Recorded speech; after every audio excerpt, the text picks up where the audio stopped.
राजस्थान की राजनीति में अशोक गहलोत का नाम एक ऐसे नेता के रूप में उभरता है जिसने अपनी चतुर रणनीति और केंद्रीय नेतृत्व के साथ नजदीकी संबंधों के दम पर 3 बार मुख्यमंत्री की कुर्सी हासिल की। हालांकि उनकी यह सियासी यात्रा बिना विवादों के नहीं रही।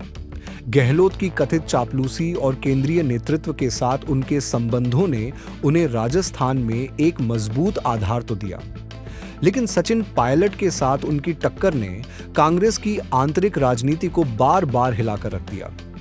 हाल के घटनाक्रमों में गहलोत और पायलट के बीच सुलह के संकेत दिखे हैं, लेकिन क्या यह सच्ची एकता है या केवल सियासी मजबूरी? आइए इस जटिल सियासी समीकरण को समझते हैं। अशोक गहलोत को कांग्रेस में गांधी परिवार का भरोसेमंद सिपाही माना जाता रहा है। 1980 में पहली बार लोकसभा सदस्य बनने से लेकर 3 बार राजस्थान के मुख्यमंत्री बनने तक गहलोत ने इंदिरा, राजीव और सोनिया गांधी के नेतृत्व में काम किया। उनकी यह नजदीकी उन्हें केंद्रीय नेतृत्व का पसंदीदा बनाती रही। 2022 में जब कांग्रेस अध्यक्ष पद के लिए उनका नाम उछला तो यह माना गया कि वह सोनिया और राहुल गांधी की पसंद है, लेकिन गहलोत के समर्थक विधायकों ने सचिन पायलट को मुख्यमंत्री बनाने के प्रस्ताव के खिलाफ बगावत कर दी, जिसके बाद गहलोत को दिल्ली में सोनिया गांधी से मुलाकात कर माफी मांगनी पड़ी। इस घटना ने उनकी छवि को धक्का पहुंचाया और उनकी सारी जादूगरी धरी रह गई। कांग्रेस में अब नेतृत्व धीरे धीरे सोनिया गांधी से राहुल गांधी और मल्लिकार्जुन खड़गे की ओर खिसक रहा है। गहलोत, जो पहले गांधी परिवार के भरोसेमंद रहे, अब अपनी सियासी प्रासंगिकता बनाए रखने के लिए नए समीकरण बनाने की कोशिश में है।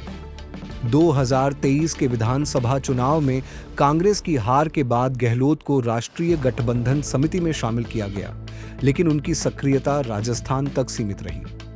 राहुल गांधी के नेतृत्व में युवा चेहरों को तरजीह दी जा रही है, जिससे गहलोत के पंख कटने की अटकलें तेज हो गई हैं।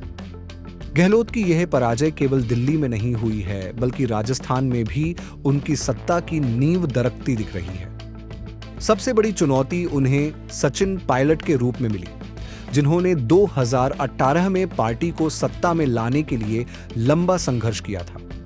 पायलट को तब उप मुख्यमंत्री और प्रदेश अध्यक्ष बनाया गया, लेकिन 2020 में जब उन्होंने बगावत की तब गहलोत ने उनकी छवि को नुकसान पहुंचाने के लिए हर राजनीतिक हथकंडा अपनाया। उन्हें निकम्मा, नाकारा और गद्दार कहने से भी नहीं चूके। इसके बावजूद पायलट का जनाधार और युवा चेहरा कांग्रेस के लिए पहली पसंद बना रहा।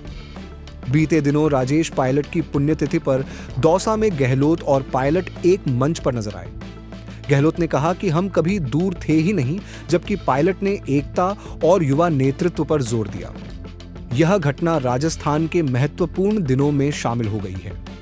हर तरफ से घिर जाने के बाद गहलोत अपनी सियासी जमीन बचाने के लिए पायलट के साथ सुलह की कोशिश कर रहे हैं, ताकि 2028 के विधानसभा चुनाव में अशोक गहलोत और उनके बेटे वैभव की स्थिति मजबूत हो। वहीं पायलट को संगठन में बड़ी जिम्मेदारी चाहिए। गहलोत और पायलट के बीच की यह सियासी जंग और सुलह कांग्रेस के आंतरिक ढांचे को दिखती है, जो पूरी तरह खोखला हो चुका है। हाल में हुए एकता के प्रदर्शन से पार्टी को मजबूती मिलने की उम्मीद है, लेकिन यह सवाल बरकरार है कि क्या यह सुलह सच्ची है या केवल सियासी ड्रामा। समय ही बताएगा कि गहलोत और पायलट का यह गठजोड़ कांग्रेस को नई ऊंचाइयों पर ले जाएगा या फिर अंदरूनी कलह का एक और अध्याय लिखेगा। राजनीति में समय सबसे बड़ा शिक्षक होता है। गहलोत ने अपनी राजनीति की शुरुआत चापलूसी से की। दिल्ली दरबार के दम पर मुख्यमंत्री बने और आज उसी दरबार की उपेक्षा के चलते उन्हें राजस्थान में अपनी जमीन बचाने के लिए एक समय के विरोधी पायलट की चापलूसी करनी पड़ रही है। यह एक ऐसे नेता की कहानी है जिसने सत्ता के लिए हर गठजोड़ किया, लेकिन अब वही गठजोड़ उसकी सबसे बड़ी बेड़ियाओं बनते जा रहे हैं।